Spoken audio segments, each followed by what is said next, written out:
Ladies and gentlemen, thank you so much for joining me once again. It is another episode of ABJ Live, once again celebrating great Americans and great stories. Today with me is the CEO of Goodwill of North Georgia. This man has all kind of awards: CEO of the Year, top 20, top 100 influential, and a top 25 Atlantan, Mr. Keith Parker. How you doing today, Keith? Having a great day so far. I appreciate the opportunity to be here with you. Hey, man, I appreciate your time. I know you're a very, very busy guy right now. Yes, it's an interesting time for us. A lot going on with Goodwill, a lot going on with some foundation type work I'm doing, as well as some additional volunteer charity type things. So it's a very, very busy time. Now, you have had a very extensive career as far as being a CEO and a leader of an organization. You've even been called a transformational leader. Kind of give me an idea or tell us, how does somebody arrive at, number one, the success that you've had, and then number two, how do you become that transformational leader? Like, where did you first get your start? Well, one of my mantras is leadership takes practice. Wow. And I realized that when I go back over my career, one of the key things that ever happened was back when I was in the 11th grade. I became the football team quarterback was the president of this organization. Then he got in some trouble, something happened. And so he got kicked out, and I was the vice president. So they made me president of gentlemen, athletes, and scholars. Back at my high school. And that's the gas guys, gentlemen, athletes, and scholars. We were basically the hall monitors of the day. And that was the first time I ever got a president or chairman or executive director type position. Okay. And that was volunteer. So I didn't have the authority to hire or fire anyone. Didn't have the authority to pay anybody, that sort of thing. But through sheer force of personality, your ability to get along with people, your ability to lead people, motivate, incentivize, that sort of thing, was able to take that organization to a next level. Okay. And said, hey, so that happened when I was 16 years old as an 11th grade junior. I have always been a president, executive director, chairman of something, straight through between there and now. Wow. That was voluntary, because I tell people all the time, if you can run an organization, again, that you don't have the power to give compensation or fire them or do all those things, if you can run a volunteer organization, take it to that next level, you can run anything, because it's actually when you've got power of the purse, or power of position, or power of status, and that sort of thing. So, but if you can do it just through your leadership and management qualities and that sort of thing, you can do it anywhere. So that's one of those pieces that you get for free. It's wonderful free training every single day on the job, if you will, whether it's volunteering for your church, running the 4-H club, being involved in the March of Nine, being a volunteer down at the food bank, whatever.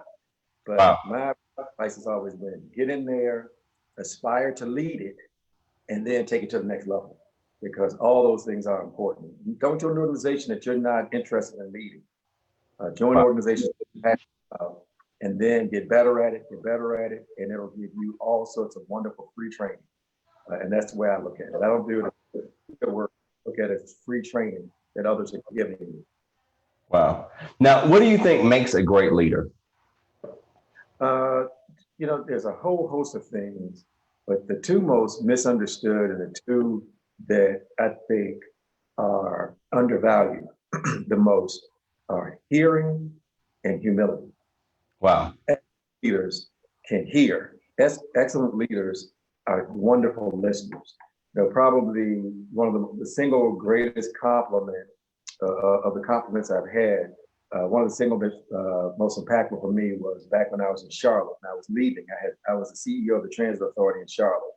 Okay. And I now leaving to take over the CEO of another position elsewhere in the country. And the then mayor, they were going around the city asking people, so what do you think about Parker leaving? Will it have an impact on the city, so on and so on. And the mayor was then Anthony Fox, and Fox went on to become the Secretary of Transportation for President Obama. Wow. So when they asked him, they said, so what do you think about Keith leaving? What will you miss the most? He said, well, it was how Keith was truly an active listener. That when you had a conversation with him, at least 75% of the time, he's just listening and he's jotting down what you're saying, listening, processing. And only 25% of the time when you're having a one-on-one conversation with him is he typically going to be talking because he's listening and wants to make sure that he hears everything you're saying. So then he's learning from you, and then he's going to go out and try to implement what you wanted to do. Then when he talks, it has more impact because he's not a guy who's just talking all the time. But if he's a person who's selectively talking, then you're going to pay more attention when he does have something to say. So that was very impactful. The other H that I think is quite important is humility. Okay.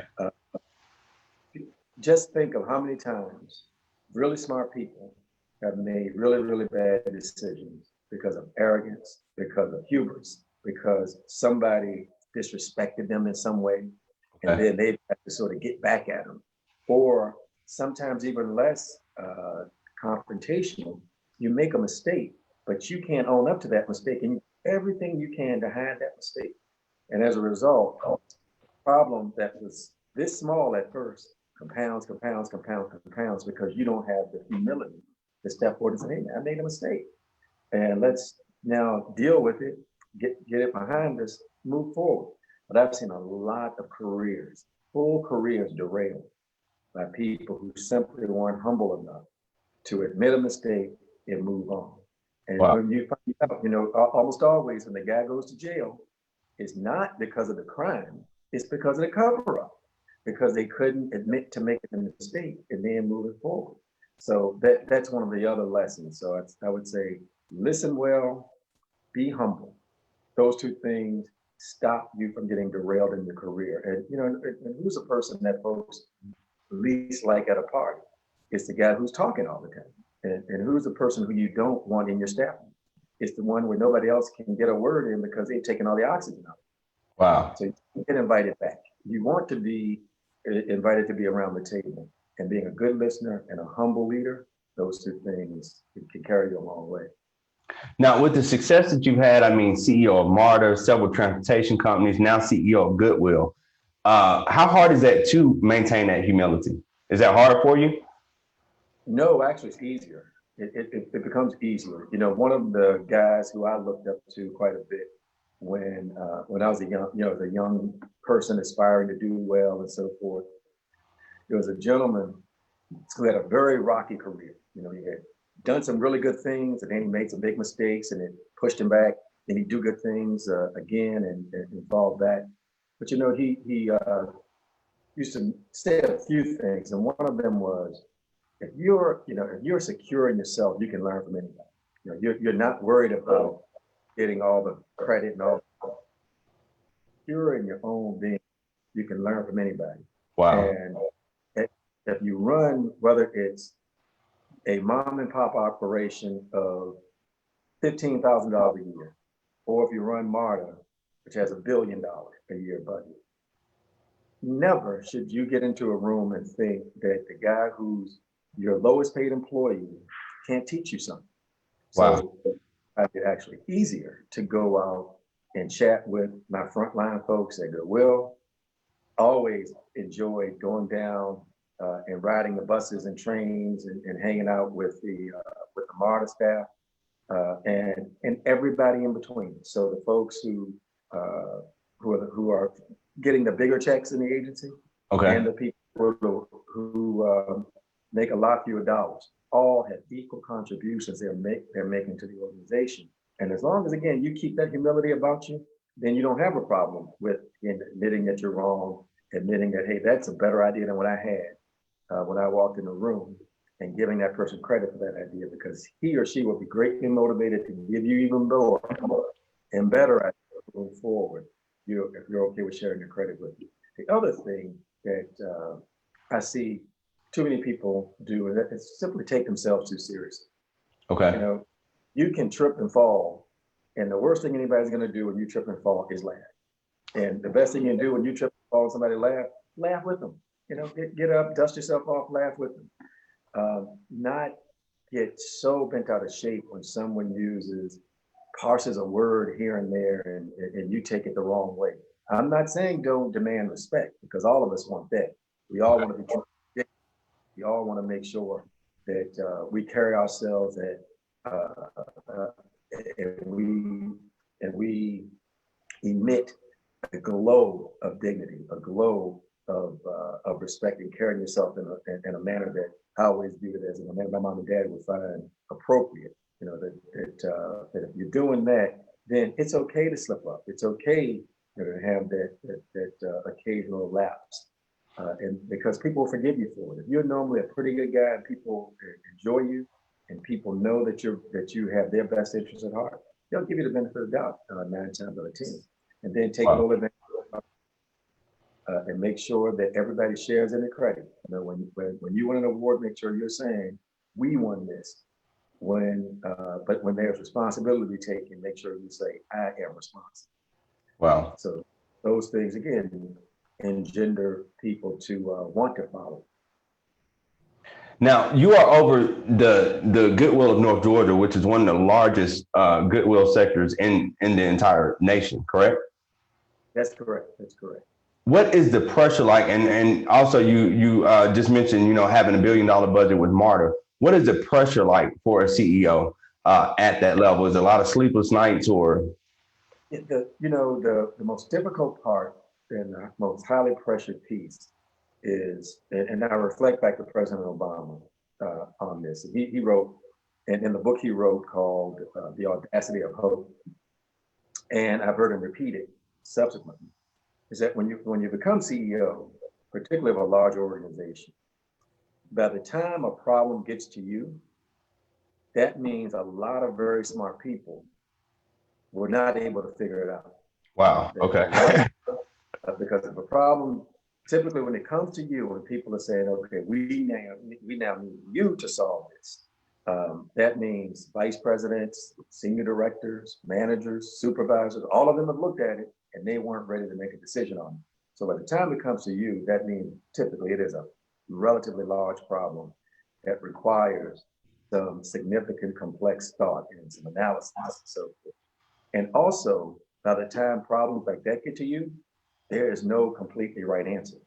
Wow. There's rarely going to be an answer when it truly is a thing that you must now decide on, that's going to make everybody happy, that's not going to have some cons to it. It'll have pros to it, but it will definitely have cons as well.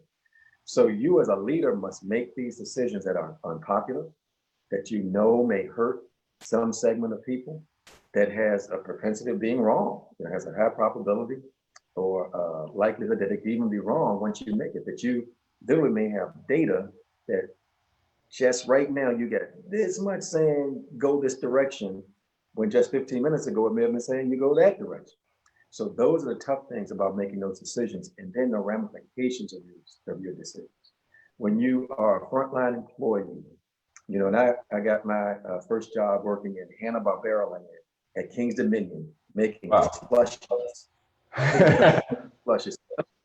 Minimum wage job. It was the first time I ever got a paycheck, but I had cut grass and all those other things in the informal economy before them. But quite often the difference between the frontline job and that senior level job is that if you're a frontliner and you do what you're responsible for doing, that's it. You do your part and you will have a good day. When you're in senior management, you can do everything you thought was right, work your butt off, and still make the wrong decision and not just hurt your day, but all 3,000 other employees you had, the 7 million customers we had, you know, hit our budget for a long period of time. So in other words, the magnitude of your decision of being wrong, that's what escalates the pressure. That is what brings you the most difficult nights of sleeping and so forth. And that's why I get back to what I said to start, and that is leadership takes practice. The more you do this, the more comfortable you get with your decisions, the more you recognize and appreciate the nuance of your decisions, and also allow you to make the decision in good conscience and then live with it. You live with the results of you've done all you're supposed to do. You did your research, you did your analysis, and then you make a decision. If it happens not to work out exactly the way you thought it would, you know in your heart, you know in your mind, you know in your preparation that you did all the things you're supposed to do. And you can now live with the results, even if the results don't turn out perfectly as you had hoped. Wow. Now, in times like these, of course, I mean, everybody understands the social injustice that we're dealing with, still dealing with inequality in 2020, which is crazy to me. A very, very bipolar climate when we start talking about politics and this type of stuff. What do you feel like your responsibility being the CEO of Goodwill? What's that corporate responsibility that you feel to the community? Yes, and it's greater than ever, actually. That when I took the job, in fact, the reason why I did it, why I left, Marta left the transportation industry. And then, you know, when you're not looking, it's amazing. Everybody wants to hire you. People from all over the country want to hire me to run this or run that with some pretty high profile, very lucrative opportunities and so forth. But what made Goodwill special and particularly attractive is that Goodwill's mission is to put people to work. You know, we're a 95. Everybody's heard of the stores, and everybody's either shopped in or donated to one of our stores. And that's about everybody. Oh, yeah. But none of them know that the stores are a means to an end. And effectively what happens, if you donate that jacket next week to us, we'll put that jacket up for sale and we sell it. We will take the profits from that sale and put it into what we call our mission work. And that is we got 13 different career centers where we help literally tens of thousands of people find jobs every year, free of charge. So we're now the best at it in all of Georgia. And we're the #1 workforce development nonprofit in the state of Georgia and the entire Southeast. So we are helping people find jobs, find their careers, get promoted, all those things. But what attracted me to Goodwill, because I had always known about the mission, but it was Goodwill of North Georgia here in Atlanta. The timing couldn't have been more perfect because Atlanta now, I think for the 4th, 5th year in a row, is the city that has the greatest amount of income inequality of any major city in the country. And even further, if you're born poor in Atlanta, the stats say that it is the worst city in America to be born poor if you hope to become affluent. So in other words, if you're born poor in some city, in some zip codes in the city of Atlanta, you have less than a 4% chance of getting out of poverty and finding affluence. So as bad as some third world countries is how tough it is if you're born in certain places with certain disadvantages to you to move up along the socioeconomic ladder. Wow. So Goodwill is exactly what we do. We go in and try to help people overcome all the barriers they have to employment or to promotions or to getting better and better positions. We try to remove all those barriers and help people reach their dreams. And so my particular thing has been not just to find people jobs, because I'm not as interested in moving people from unemployed poverty to employed poverty. Okay. Instead, we want to move from unemployment to employment to working class to middle class, and again, on to their dreams. Wow. And help them over all those barriers every step of the way. And I'm one also, though, because I hear people say, hey, look, that job only pays $9 an hour. That job only pays $8.50 an hour and all those things, and say that those jobs have no value. I completely disagree. That my job, again, was minimum wage. And in fact, my first sort of real job working in public transit, I was working in Richmond for the Greater Richmond Transit Company, and they hired me as an intern, and I was making minimum wage. So quite literally, I was the lowest paid person in the entire transit industry, making minimum wage in Virginia. And we had one of the lowest unemployment rates, lowest minimum wage rates in the nation. So I was the lowest paid guy in there. But that same mentor who told me about things about how you make to make sure that you don't take yourself too serious and you can learn from anybody, he also said, I don't care what job you have and how crummy it is, you do as great a job as you possibly can with that crummy job and do it as best as you can and excel at it. So I took that minimum wage position, $4.50 an hour, I think is where I was. Wow. And that was my start in public transit. By the time I left MARTA, I was the highest paid guy in public transit. So I went from the lowest paid person to the highest paid person in the entire industry, but and learned again from those entry level opportunities. And the same thing I feel about these minimum wage jobs and lower paying jobs. Quite often we've got people who we've helped overcome barriers, who may come out of the criminal justice system, who may have a significant disability, who have had lots of different jobs, but unfortunately got fired over and over and over again because just didn't have their act right. But they got a drug or substance abuse problem, or they've just got a whole host of things. Quite frequently, I'm not going to be able to convince Amazon to hire that guy who's had that many problems for $17 an hour right now. You know, that's their. But if I can get that guy into one of my stores and teach him some reliability, teach him some customer service, teach him how to interact with his colleagues and speak to people the appropriate way, dress with people the appropriate way. After 1 month, he's more valuable than what he was when he first started. After 2 months, he's a bit more valuable to another degree. And by 6 months or so, he might be ready for that Amazon opportunity. Wow. Okay. What we try to do is make sure we give people all those skills and the foundational things that they need so that when we send them over to Home Depot or to Coca-Cola or to Walmart, that they are ready to be successful, not just do a job there, make a connection, you're on your own. Because what we have found when those folks don't go through our full litany of wraparound services, their success level is much lower than when they go through and learn all the soft skills and other things that every employer wants these days.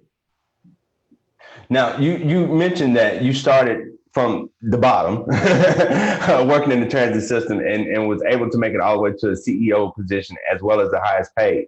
How important do you think as a leader that is to start at the bottom and have that experience going up?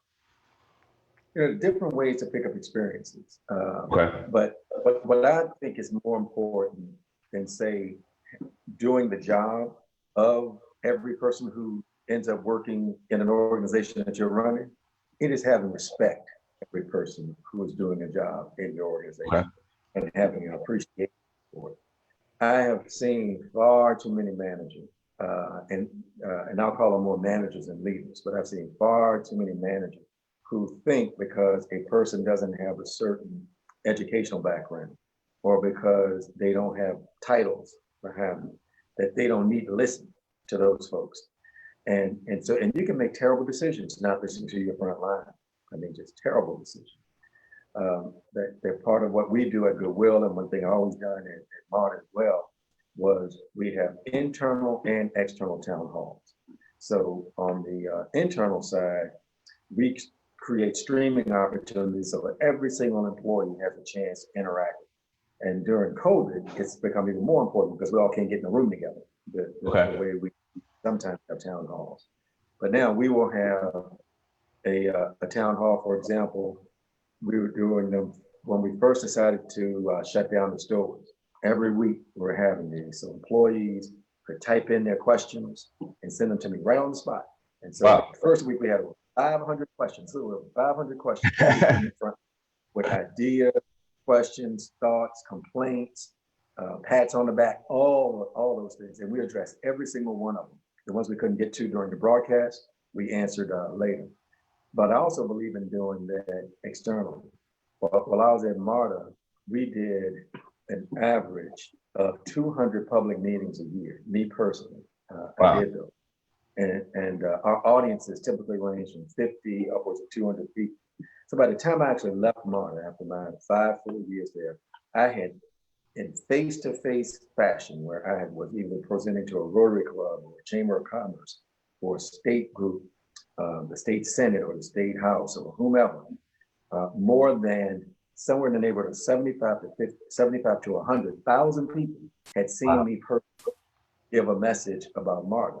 Now we're keeping up a pace, not quite that fast with Goodwill, in meeting with Rotary clubs and again, Kiwanis groups and chambers of commerce to sort of spread the message about what Goodwill's doing, but not just talk, listen again, listening to what people are saying. So what do you think about Goodwill? I typically ask these three questions when I meet with these different groups. And that is, what do you think of the organization now? What would you like the organization to be? And how are you willing to help? That those three things turn into action plans. And now you've got a group who has said they're willing to help. And you can tap into them as you move forward, trying to implement, whether it's your strategic plan or trying to reach some major goal or objective.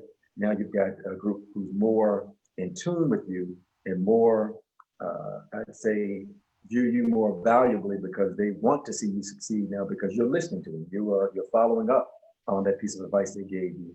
So now you've got a bigger network of folks who can help you find that success. Because nobody can run a major position, a major job, and do it all on their own. You just don't have the mental capacity, and no one's smart enough to have all the ideas that you would generate by having a bigger team and a bigger network of people who you can learn from. Now, you've called yourself recession proof because of relationships and not burning bridges with people. Explain that a little bit to our audience, please.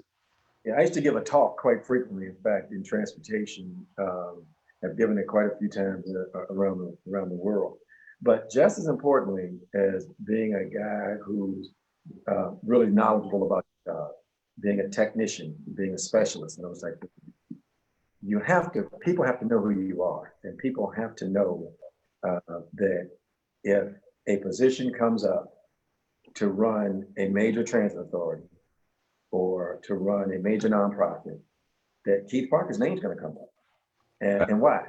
Because doing the work of relationship building. I don't even like to call it networking anymore because networking sounds too transactional.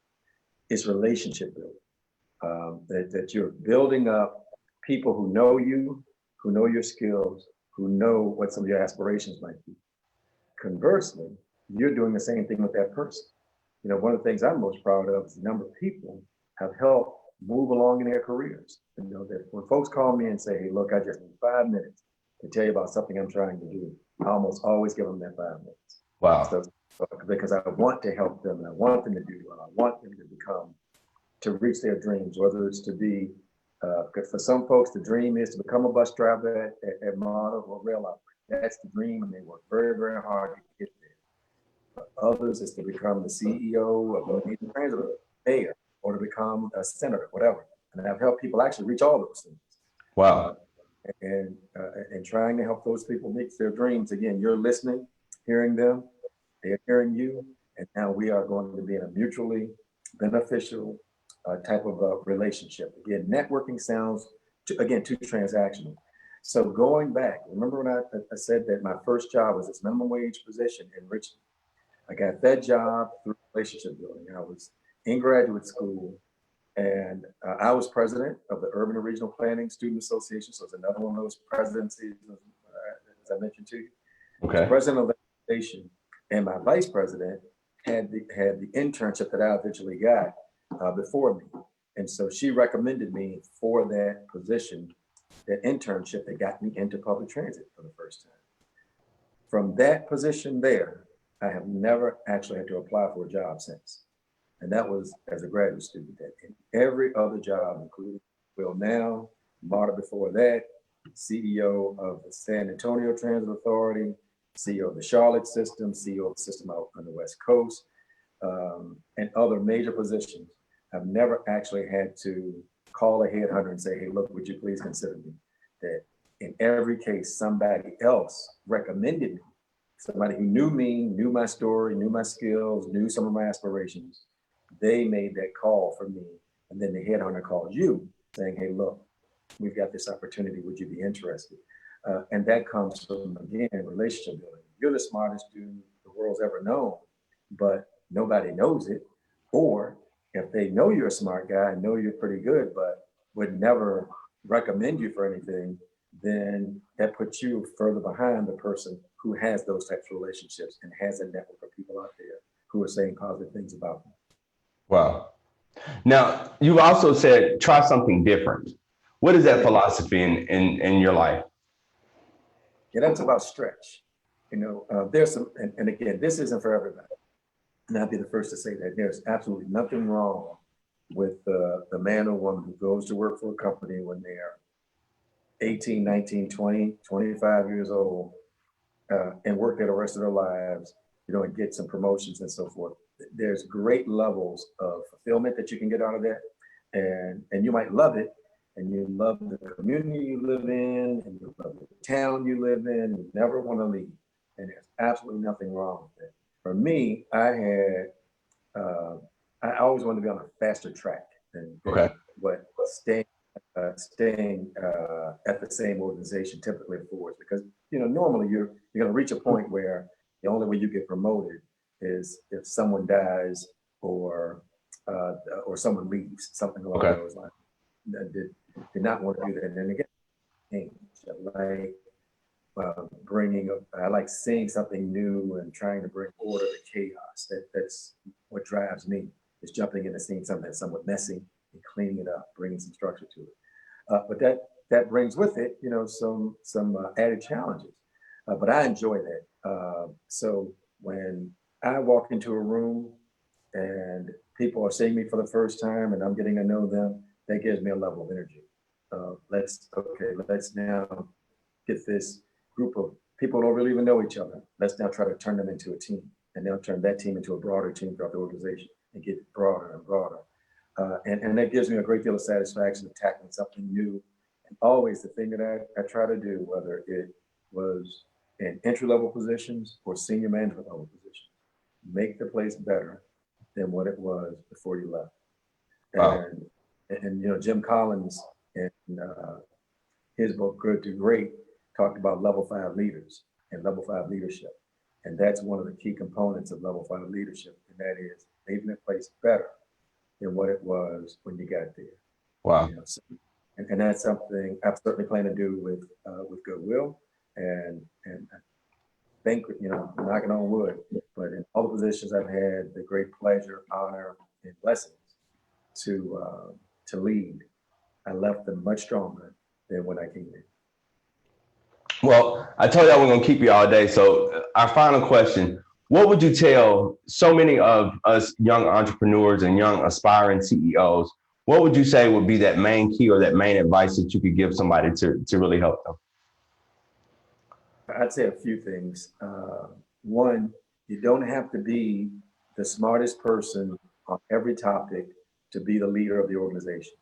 Wow. Find that you really are, that you're the go-to person on, and become knowledgeable enough about the other topics, and then jump in.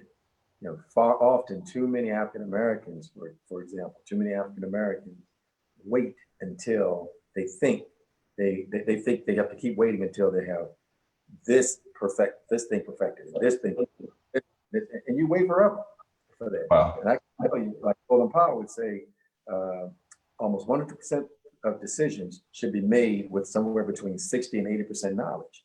So that means you don't wait for perfect in order to make the decision and jump in. So that's one thing. Learn enough to know the job, but you don't have to be perfect at it before you jump in and put your application in there and aspire to do a few things. A second part, do everything you can to get the best out of your life. And what I mean by that, how many of us know really smart people who have been derailed because they're dating the wrong guy, or because they're spending too much of their money on superfluous things? And so then they're worried about the bill collector than they are about building up their skill set. Wow. Try to get those things out of the way. A couple other things learned from my father. Whether you're a man or woman, learn how to respect women. Because if you can't work effectively with, be led by, lead, direct, be directed by, manage, be managed by a woman, then you're not going to be successful in this day and age. And that goes for men and women, because sometimes the most difficult relationships you find out are between women. And so you have to learn how to work with both genders and do your job in an effective way. Last two things I'll mention is the whole carry yourself with dignity component. Too many careers, again, I've seen derailed by folks who while they think nobody's watching, are acting in a way that somebody else who is watching is saying, I can't hire that guy to run my company. Wow. I can't have that person lead my division and so forth. I'm not saying don't go out and have fun, but I'm saying at no time should your fun be a thing that your mom and dad will be embarrassed about to see how you behave, or that the leader of the board or this position that you want, if he saw you or she saw you in that manner, that they would have second thoughts about you. Again, everybody should have fun and so forth. And then I go back to the one I mentioned before, and that is, again, humility. A great philosopher once said that always have the confidence to try, but the humility to prepare, which means you got to be willing to jump in, but before you jump in, do some preparation. Do the things that are necessary to let people know that you're taking this opportunity. You're taking it very seriously. So you do those handful of things, the rest of it will take care of itself. I don't know anybody who's never had the opportunity. I know lots of people who've had them and didn't even know that they were in front of them. Wow. And I know lots of folks who got the great opportunity and squandered it. But then again, I know a lot of people who aspired and done fantastic things. I'm really motivated right now about the number of leaders who we're seeing around our region move up into higher and better positions, and even around the country. So I spoke to a group recently, and I told them there's never a better time to be an African American looking to be a leader. Never been a better time, because people are listening. And with how all this stuff's going to shake out with COVID and the pandemic and the sort of reorganization of the economy and all those things, there's going to be enormous opportunities out there. Seek them, go after them, and do well. Wow. If somebody wants to be a part of the Goodwill of North Georgia organization or get help from Goodwill of North Georgia, how can they get in contact with the company? Very simply, go right to our website. We are at ging.org. You can either spell it out, Goodwill NG, North Georgia. Goodwill International North Georgia. So ging.org. You can just go right to that, ging.org. Call our main helpline. We'll help there. Look us up on the internet. Any of those places will direct you about how to get involved. And you can be a volunteer. You can apply with us. We just had a job fair recently with the Metro Atlanta Chamber of Commerce. Wow. And at that job, we had more than 2,000 positions available. More than 2,000 positions. And we helped make connections with hundreds of people on that very day. And we're doing more and more of those. In fact, I just saw from a good friend of mine who runs the Aerotropolis that we're going to do one with them in the coming months. But we've done it with Gwinnett, we're doing the city, we're doing Fulton County, all over. So those are great places to meet up with really good employers who are looking to hire great people. In addition, one final thing I'll mention about the services we provide. At Goodwill of North Georgia Career Centers, we also help small businesses. So we will things as little as come in, we'll read your business plan for you, get some feedback on it, or a full-scale training program, free of charge. Come in, wow. We'll give you somewhere between 12 and 16 weeks of training, and you'll learn all sorts of things about how to run your small business, again, free of charge. And we've helped hundreds of people form their own businesses, and now they're hiring hundreds and moving to the thousands of folks themselves. So those are the types of things we're doing at Goodwill of North Georgia every day. Wow, I had no idea that you guys had help for business. I knew you helped individuals, but I had no idea that you guys had training programs and help for businesses. That might be something I take you up on. Please do. Again, that whole humility thing, amazing what you can learn from people for free.